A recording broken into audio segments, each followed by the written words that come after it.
Ano nangyari kay Mama? Oh my God. Anong gagawin natin? Hindi ko alam.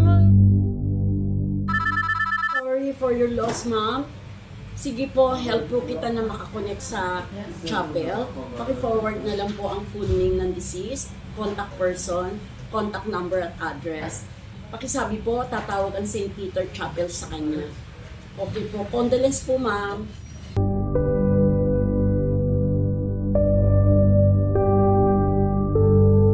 Sino ang tatawagan ninyo sa oras na kayo ay nalilito o natataranta dahil sa hindi magandang balita na inyong natanggap?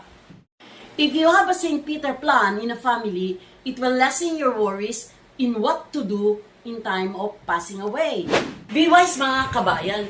Sabi nga na Richard Cossing ng an Archbishop of Boston, it wasn't raining when Noah built the ark. It's the plan now. Wait!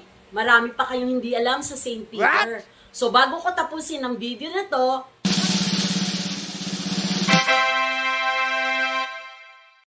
Scan this QR and sign up with agent code MELO0931.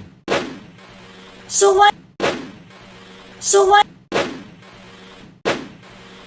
not buy a plan now?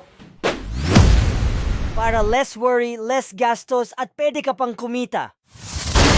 This is Melody Gomia of St. Peter Life Plan, San Pedro Branch, and I am a death care expert.